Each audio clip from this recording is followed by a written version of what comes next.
Hello viewers, this is another video given to you by F.I.N.E.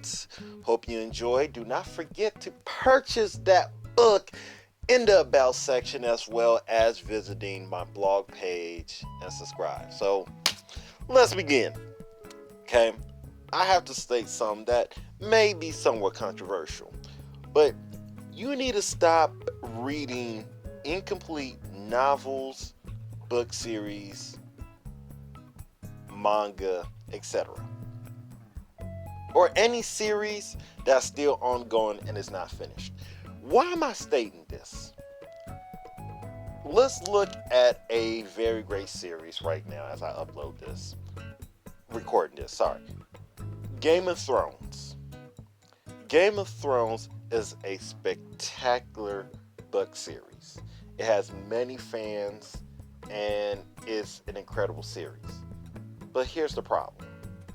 The author is stuck.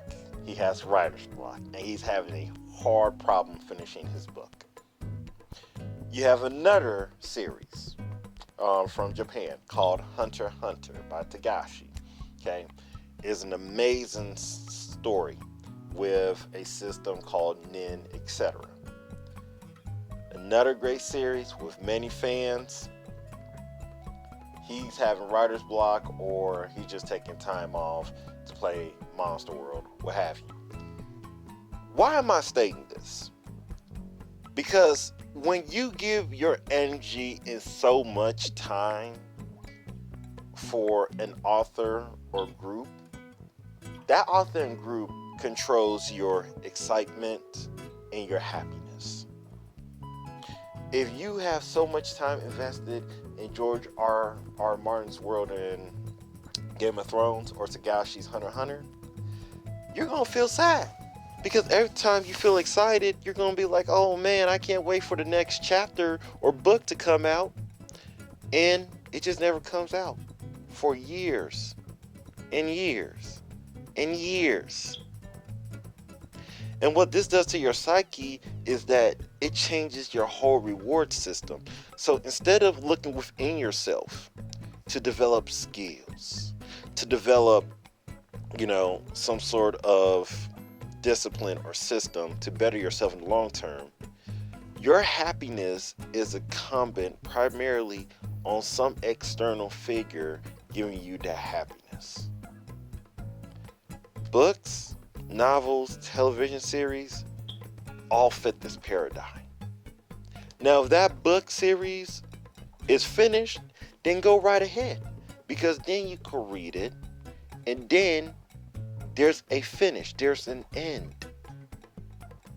But if you keep going in, day out at your job, you leave your job and you're just expecting, oh man, I sure cannot wait to watch this new episode or this new book, read this new book, etc., then you're going to be severely disappointed. You're not going to feel as happy. You're not going to feel as though that you are going to have anything accomplished, because you don't. Now, this is a channel dealing with financial intelligence never ends. And one thing you have to deal with your finance is control your time. There has to be a goal, there has to be a continuance, and there has to be some sort of pattern. The pattern with a lot of these great publications of arts, of novels, of books, etc., is that the pattern is incumbent upon the author. And even though the works may be great, it could take a long time for the next thing to be published. Whereas if you focus on yourself, developing your finance, trying to become more intelligent, dealing with your finance, then it's incumbent upon you. So why do these two things intersect, as I stated earlier? Besides the pattern not being comparable, not being well maintained because you want to develop yourself, another reason why is because of emotions. Okay, you're emotionally invested. And if you're emotionally invested, you're going to feel sad if the new chapter doesn't come out or new book doesn't come out after a certain amount of time. Then you start to think, oh man, I read all of this just so I could be disappointed. Okay. Now you might be able to enjoy the works and relate it to other works of fiction or your life. So I shouldn't really say that. But at the end of the day, you might have a problem where you're a completionist. You always have to complete something. But the thing is, if you're a completionist, you need to understand that you can only complete things that you set your mind to. You can't really force an author to just make whatever you want them to make. This is why I'm very well for the idea of focusing on your personal development and skilling up. Not just, reading and, studying all the time, but actually skilling up. Because also, there is such a thing as reading being entertainment, learning being entertainment.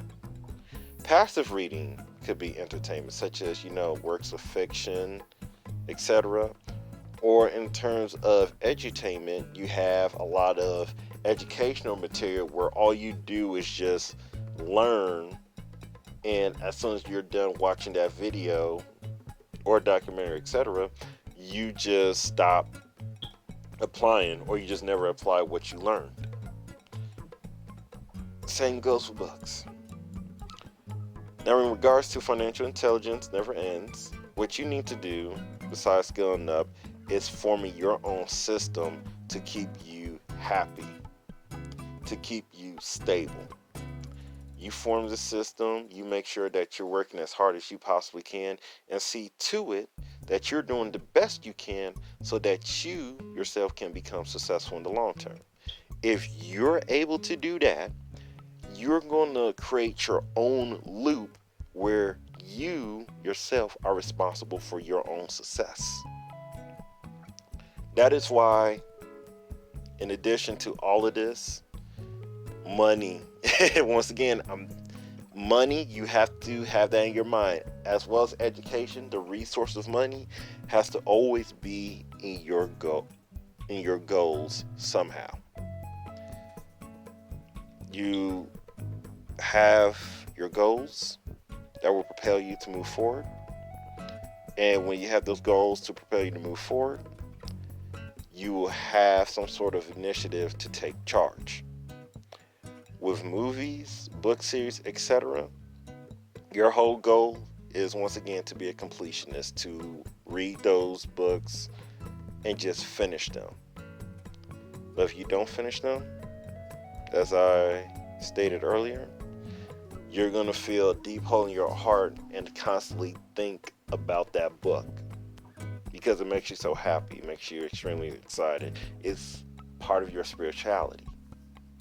But that thinking that could go towards that book, that most likely is a work of fiction, can go towards your own financial development. So if there was a new book series, a new television series, etc., I'm going to go ahead and say, look, don't even go ahead and do that. Do not even go ahead and watch it. Don't do that. If it's a one-shot movie where it's just a movie and is a standalone, then you know what? Go ahead and watch that. I'll be the first one to admit that that's perfectly fine for you to do because it's not a series. But if it is a series, I'll be very highly vigilant on what you consume. You want to engage in metacognition, monitoring the way you think. And when you think about things that can give you happiness and pleasure, you need to ask yourself, do you control that or do other people control that? Books, television series, that'll always be developed by some other group of people. Same with movies, which I said is okay, which you can watch, as well as the book series, etc. But is it better to watch a series that has that already has an end? Or is it better to watch a series that may potentially have an end where the end is crappy? That's all. Anyways, that's all I got to say. I hope you enjoyed. Don't forget to purchase the book and follow my blog at the bottom. See ya.